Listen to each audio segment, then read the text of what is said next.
What is that thing? When someone's going to call you from 3,000 miles away, the phone rings and it's them. What is it when you can sense that someone's looking at you from across a crowded room? You look up and sure enough, they're staring right at you. What is that thing when you can smell your grandmother's perfume and she's been dead for many, many years? It turns out that these subtle senses are the thing that is picking up what feels like the metaphysical to us. But it's not new, and it turns out it's not woo-woo. Our most ancient philosophers talked about these things in their writings thousands of years ago, calling them the astral body or the luminous atmosphere of the body.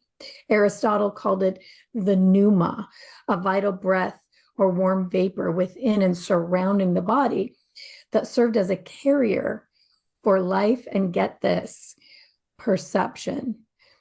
So many times we call this the metaphysical or extrasensory perception. But as it turns out, it may be our basic perception, but it's the way our brain processes or doesn't process this information that gives us the ability or lack of that ability. So, Bill, we've been talking about this off camera, about how many of these senses really probably just get disregarded when all it really is a setting of the brain that needs to be tuned in, right? Or tuned up, maybe. Yeah. These senses we have, as it turns out, each and every one of them has what you might call the ordinary range of perception. There is a frequency that your average human can pick up auditorily. And this frequency actually, as we age, seems to close down. We can't hear some of the higher frequency sounds. We can hear the lower frequency sounds. And this is, part of the natural process. But as it turns out, all the senses actually are frequency based. And we humans can actually activate a broader range of frequency. And it seems like supernatural, but actually all it is just a broader spectrum that we're receiving or sending. Yeah, and we know that in ancient history specifically, that these things were not only noticed or, considered true, but highly regarded. I was talking to somebody about the Sibyls in ancient Rome and how they would get information, from the ether and provide it to the emperor. And the most famous Sibyl, the reason that we have called the leaves of a book, leaves, is she would take her information to him and she was telling him that Rome was going to fall. And he wouldn't listen. He wouldn't listen. He wouldn't listen, to the point where he finally had her killed. But before that, she had written everything down on leaves. Oh. And so, yeah, that's why they call the pages leaves now. Really? But these Sibyls were definitely advisors. People had a vizier, which is an advisor, who had extrasensory perception. They could hear, they could smell, they could feel, they knew things that would help these royals make decisions. So it wasn't just known, it was highly regarded. But as we've come closer to modern medicine and science, we've taken those out. We completely disregard them. And people who have extrasensory perception, who can not only feel, tune into them, but process them, are considered quacks, crazy, nuts, when realistically, they just happen to have a system that has the ability to translate that information. So it becomes interesting in that way. It is. Now you were saying earlier off camera about one of the reasons that all of this has been thrown out and discounted, even though it was known in ancient times, was the medical community about the biofield. What happened there, and when did it happen that it was basically dismissed as not real science? Well, it was, real science goes back to Plato, Aristotle.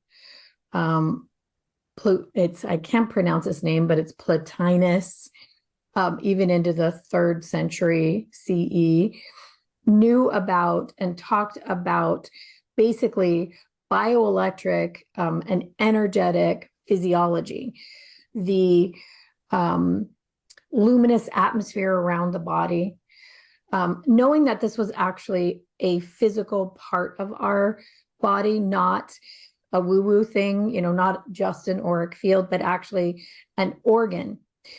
So this was well known in, quote unquote, medicine about something that was then turned into the vital field around the body, or the biofield, or vital force, or even called animal magnetism, until the early 1900s. It was still considered the atmosphere, or the aura, or the vital field, sometimes called vitalism.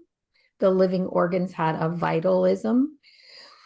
Even in Franz Mesmer, mesmerizing, animal magnetism, talked about this in the 1800s. Baron Reichenbach in the mid 1800s, something called an odic force that referred back to those Greek concepts of the pneuma and the ether. But about the 1900s, something came in called mechanistic science, or modern biochemistry. And at that time, the vital field was dismissed and removed from modern medicine. So between 1910 and 1920, and especially after something called the Flexner Report, reconstructed medical education. So at that point, it was removed and relegated to woo-woo. Isn't that interesting? Mm-hmm. Well, as it so often happens, when you get to be as old as I am, I'm not gonna include anybody else in this. I'm just gonna say as old as I am, you've seen science like it's true. Let's say there's a particular medication or procedure that is considered absolutely state of the art and 100% true and no side effects. And then it turns out later on, decades later, that it's like, oh, we didn't mean that. Turns out it's not so good. And it's really harmed people. Anyway, this particular situation for many decades, it was relegated to the arena of woo-woo. But today we know scientifically that this actually exists. This biofield is electric. And there is now technology out there that proves this. There is many universities around the globe that everybody knows about EEGs, right? You put a cap on your head, they put a little goo, it messes up your hair if you've got it, and they can measure your brain waves with this. And today, there's something called an MEG, which is magnetoencephalography. This magnetoencephalography is really interesting because the cap is not on your head. there are sensors out in space.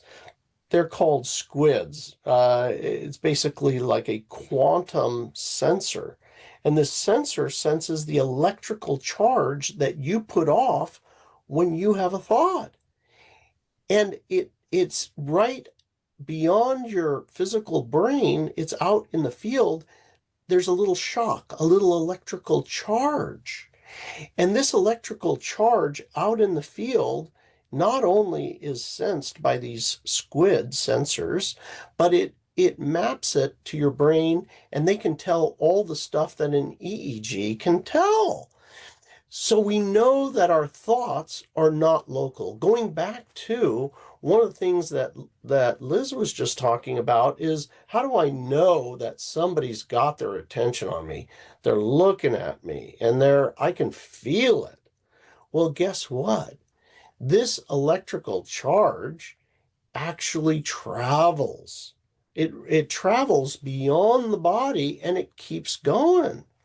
That's why, half a world away, something's going on, with somebody that you're close to. Yeah, we take for granted the waves that are going through the air all the time. Radio was first, then TV, right? Now there's cell phone waves. And if I pick up my phone and I call somebody in Europe and they pick up right now, we don't have a problem with that at all, right? And only these bodies are a much bigger supercomputer than that, a much bigger supercomputer than these phones. If you don't think that it can send and receive a signal, well, that just doesn't even make sense. It's silly, right? But because we have extracted that out of our common knowledge, that we can send and receive signals just like any of these machines can. And it's been, relegated to the woo-woo or the weird or the quackery. We just don't recognize it anymore. So people who have this ability, well, they're witches or crazies or, something like that. But it's actually, like you said, now scientifically available to see it. And we're experiencing it all the time with other kinds of equipment, including cell phones and TV. All of this was proven out by Edgar Mitchell, the sixth man to walk on the moon. So Edgar Mitchell, when he went to outer space, he brought with him a bunch of cards, and he did scientific tests. Like these cards, I forget the name of them, but they'll be like an X, there'll be squiggly lines, there'll be like a plus symbol, a minus symbol. There's like a circle, different symbols. And what he would do is he's in outer space and he pulls out the cards at a given time, and he would look and concentrate at them, and people on the ground were able to pick up the signal of what he was focused on. So this was proven that, as far away as a human has ever been, the signal can travel. Not only that, but the Stanford Research Institute, SRI. So the SRI was funded by the CIA. This is back in the 70s and definitely into the 80s. And I don't know how long it went on for, but it was a long time. And they were able to prove out that you can sense when somebody's looking at you. And they did all kinds of scientific tests to prove out not only can you sense when somebody's looking at you, but also that you know ahead of time. Your body knows ahead of time a threat. They would show photos on a screen. There's a waterfall. There's the next picture is the beach. Mm-hmm. And the next picture is a little baby laughing. And then the next picture, a rattlesnake. And, with its fangs out, like, and it would be, they were monitoring all the systems, and you would have a response in your body before the rattlesnake picture showed up. Yeah, well, you were talking about vibration. We know that color is vibration, whether it's on a paper or on a TV screen. It is a vibration that we can decode, that we can pick up. So it would make perfect sense that the vibration of that symbol that's on the next picture, we can pick it up. It's available there for us. So we'll take our first break. And when we come back, we'll talk a little bit more about why some of us are really great at this and why some of us aren't, and whether or not a person can open up a part of their brain that will allow for them to have these extrasensory perceptions whenever they wish.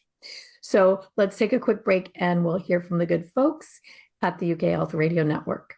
Okay, we are back. We're talking about extrasensory perception, but not just psychic abilities, smell, taste, touch, right? Sending signals back and forth. And we were talking about how really the ancient peoples knew about this, and they knew about it in a scientific way.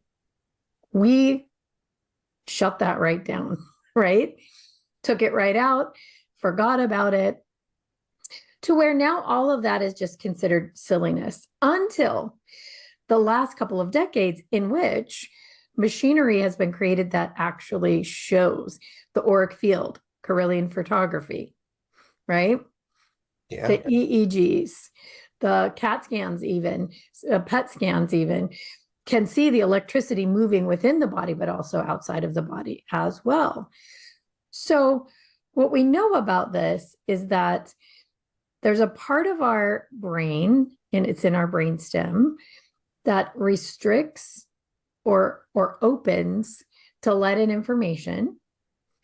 Then the next piece is our own brain balance and whether or not our brain is in a connected state or a disconnected state. That determines how good we can send and receive these signals, but mostly how well we can perceive them and actually utilize them for information, right? Right. And for most people, you kind of just have it. It's like, oh, you just have this other sense that, other people just don't experience. Um, uh, and what I found is that most of us have like one of those. Some people it's hearing, some people it's smell, some people it's taste, some people it's a feeling like they can tell when there's danger, like way before anybody else can. They're like, don't go over there. Don't go in that elevator. Well, and a lot of women get this when they have a baby. All of a Yeah. sudden, they know what's going on with that baby, no matter where they are on the planet. Yeah. It's called mother's intuition. Well, that mother's intuition, there's science behind it. Turns out that the DNA of the mother is lodged in the baby. And the baby's DNA is lodged in the mother's liver. They can actually, if you go into the mother's liver, you'll find the baby's DNA. So there's an actual mechanism they've scientifically found there that assists in this antenna type of send receive. But I want to tell a little story about a weird experience and then the science that sent me down a rabbit hole. So a long time ago and far away, um, I was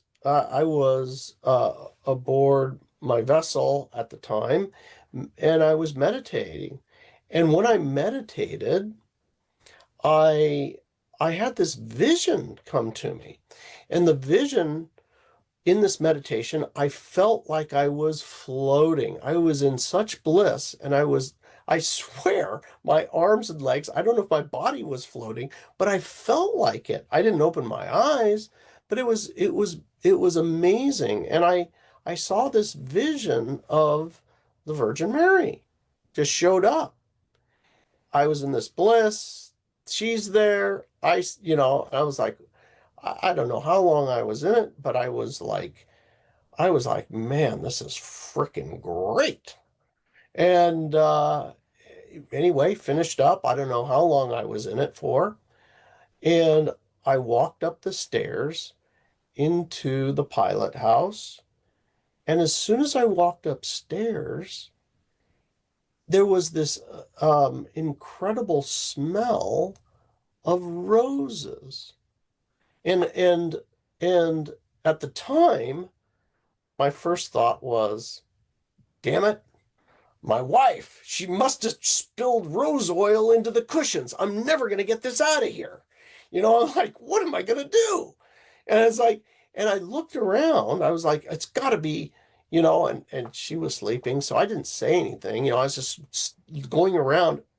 And the rose smell was so intense. It was like, 100 dozen roses and somebody turned the heater on. I mean, it's just overwhelming rose.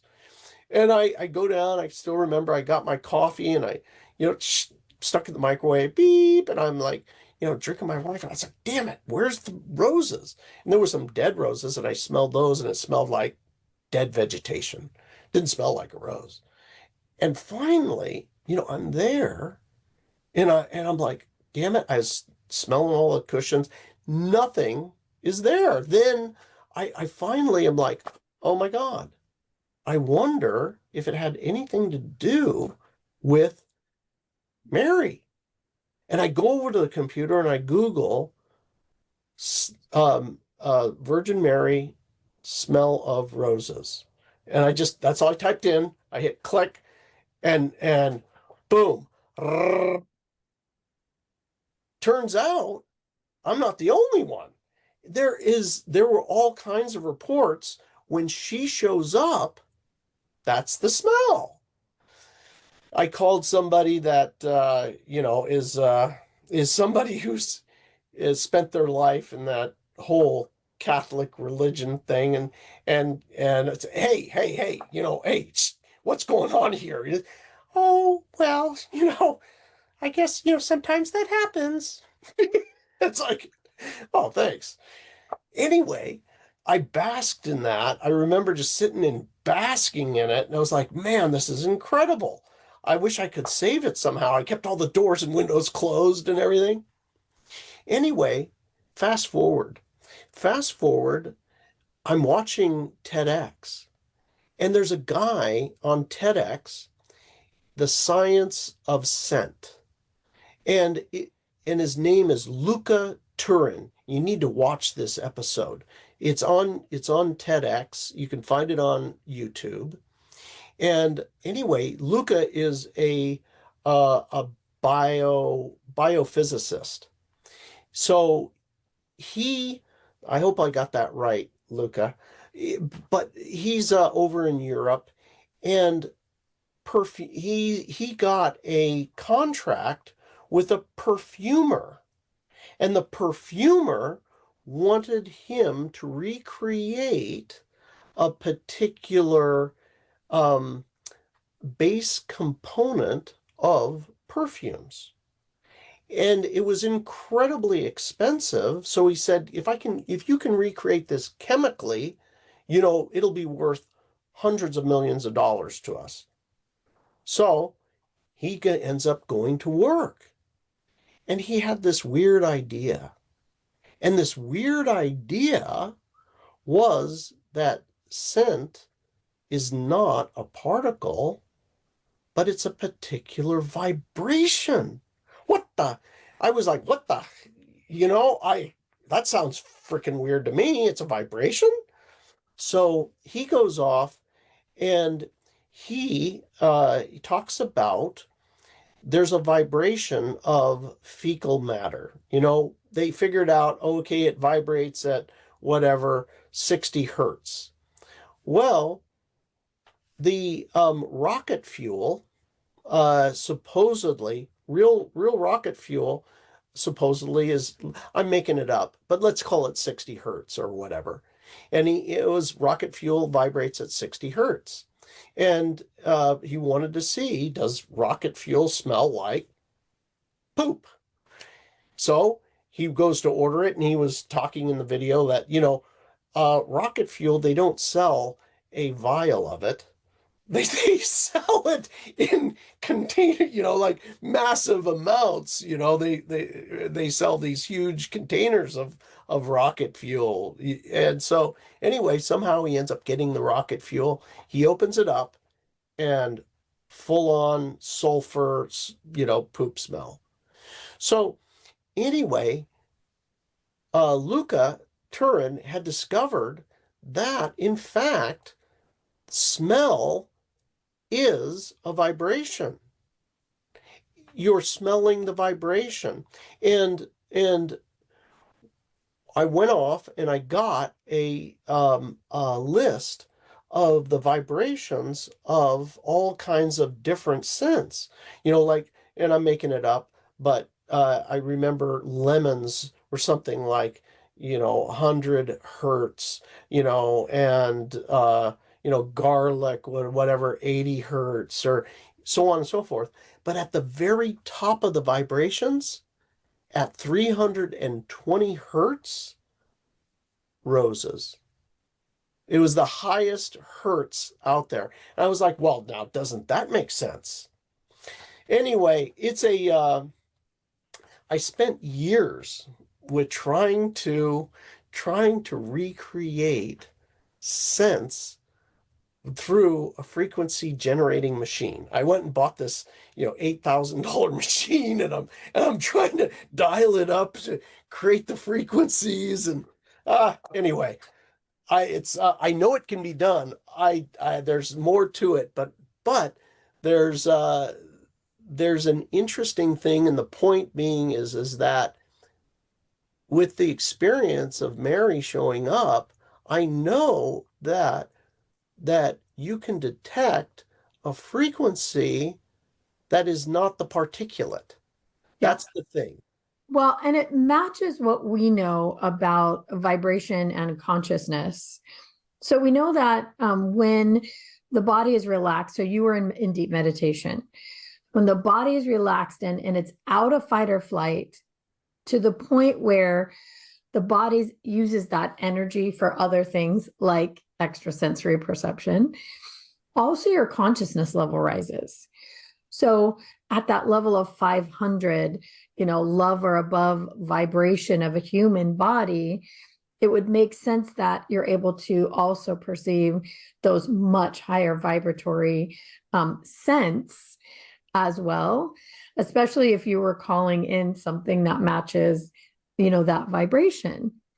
So if you guys are loving this and you would like to know how to get your system to downregulate, open the brainstem so that you can actually get this information to the frontal lobes to be considered and translated into real information, we have a class that starts October 30th. There's no mistake there. We are really starting around this Halloween energy. Another one of the 3-part series will be on a portal day, full moon. We'll have an 11/11 portal class. It's going to be amazing, but we will teach you exactly how to not only tune into, but really tune up all of these, what are called extrasensory perceptions, to the point where you can see more and you know how to do it when you want to. So let's take a quick break and we'll hear from the good folks at the UK Health Radio Network. Okay, and we're back. We are talking about ESP, but in the real scientific way, that it's true that we have these senses. They can be opened and tuned up. And there's all kinds of mechanisms out there now to show it is quite real. Like Bill was talking about, vibrations and sense. We were talking about the MEG that can see your thoughts. Now you can actually have a dream printed out. Isn't that crazy? Yeah. Tell us about that, Liz. This is so bizarre to me. Tell us about that. Well, Michio Kaku talked about it, about this machinery that now measures and translates the images in your head as you're dreaming them into an actual picture. And so you're sleeping, so you can't see it, but the people that are monitoring these images are seeing printouts of what you're dreaming about, which shows that that dream is real in terms that it has enough mass to be translated into a physical image. It's amazing. And the earliest ones were blurrier, and they're getting clearer and clearer as the machinery, as the technology, happens. There's one more scientific thing I want to talk about in terms of like receiving information from people, that you're not right next to, like that mother's intuition. And do you know that there are tests that were done on entangled photons? In 1972, there was what was called the Friedman-Clauser experiments. And these experiments go all the way back to 1935 with Einstein, the Einstein-Rosen experiment. But in 72, they were able to split a photon and then take that photons, to different rooms they started with. And they would flip the polarization on one of the sides of the proton, and the other one would flip. Now, they're not in the same room and they're not connected anymore, which gave them the idea that there was a continued entanglement between the two. And in 1982, which is the most famous and definitive demonstration, the team put other influences on the photon and showed that instantaneously, when separated by miles sometimes, that the photon that was not being directly influenced had the same response as the one that was being influenced. The interesting thing about this is it was faster than light. So that was the issue, and that was the problem that Einstein had with it, is that the action and the reaction happened faster than light could travel. So when we think about this and translate it into people, a mother and a child, they share photons, right? You affect one and you're going to affect the other. Twins, you have this with. But then it turns out that when we're in each other's neurological soup, in that auric field or the atmosphere of the body that we talked about, those fields become attuned to recognize each other. And no matter where they are on the planet, that signal can be sent and received much faster than light. Isn't that fascinating? Don't you think? I think it's crazy fascinating. It is fascinating. And the proof of information moving beyond the speed of light. That is really, really awesome. We know that's true. And we're made of photons. So why would we be excluded from that scientific fact? We're not. Yeah. We just can't always perceive it. So this has to do with our executive function, frontal lobes, being able to not only take in the information, because I think we're always taking it in, but whether or not we can process it and then make something of it.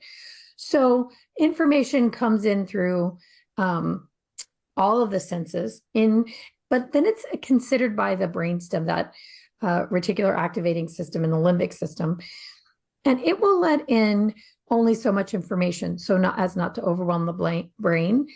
And it's usually focused on threat assessment, what's going to kill you or not. So I think people who just naturally have this have a more open reticular activating system. But then if it gets through the information, then it has to be processed by the frontal lobes. Well, okay, so it gets processed and you're like, okay, so I felt something or I smelled something. Disregard, right? But when the brain is actually hyperconnected, meaning now that information is considered by the whole rest of the system, now the whole rest of the system can be like, no, actually, that was a real input. And here's the meaning of it. And here's what to do about it next, right? So you need the whole system to be in set up so that it can translate and actually process the information and then know what to do with it. So some people, when they get information that doesn't seem like it's written down, or somebody just spoke it like spooky action at a distance, like Einstein would say, they're able to naturally process that and know exactly what it is. Where the rest of us might just, you might have a picture, you might have a smell, you might feel somebody touching you, but you don't really know what to do with it. So it just simply gets tossed out with all of the other information that's going on around you all the time that your brain just doesn't pay attention to. But like you were talking about, Bill, in meditation, all of a sudden you had this amazing experience. If you know how to create the proper inputs to relax that reticular activating system, to get the information to the frontal lobes quickly, and then to create that hyperconnectivity, any person can learn how to access all of these senses. Now, I think some of us are going to be better at some than the others. You might have a natural proclivity, but realistically, throughout all of the thousands of people that we've worked with, there is a theme. Most of them have greater psychic ability, greater ability to see things that they couldn't see before. They're hearing things that weren't available before. And many of them also talk about taste and smell as well coming online. And then they know what to do with it. They know how to interpret it, which is a big part of it. And that's that thing we'll be teaching in the class, is the basics for how to have that experience and translate it into something useful, which I think is the most important part. That's really what it comes down to. Is it useful? Is it practical? I mean, all these things, it's interesting, but is there a practical application for it? And and some of the practical applications that over time we've seen is what not to do. Mm-hmm. Like, over there, something wrong, or, don't date that person, you know, Mm-hmm. that type of thing. Or don't pick up that phone. That, whatever that is, mm-mm. That number, no. Others are the yes, like definitely date that one and, definitely, talk to that one. Or, um, very interesting is around business deals. Is, there's something wrong here, and it's this aspect. The offering, let's say you're going to buy whatever it is, but the sensory is like the product works and everything, but it's the issue really is in delivery. And okay, you're telling me, all works and I can get it today, but when you start to get a feeling like they're not going to be able to deliver on time, and that's going to screw things up. And then, my vacation or something, I can't work it out. And you start drilling into it and you're like, aha, aha. It's aha. So, it's these little practical things of life that you can get um, a useful benefit out of, or just knowing the right thing to say. The work that all the practitioners, Liz, myself, the practitioners around the globe, knowing the right thing to do at the right time. That this person needs this. It's that, and being of service to somebody. And that service doesn't end in a session. It's when you're walking into the grocery store. Mm-hmm. It's when you're driving on the street. It's all the time. So anyway, there's so many practical uses beyond Las Vegas that Yeah. that people have.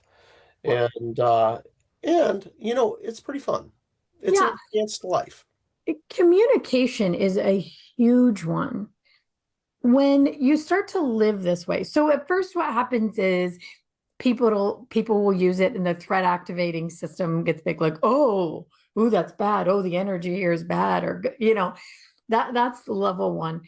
But when this skill really matures, it becomes a thing where it helps you in communication so much you feel the energy of the room change.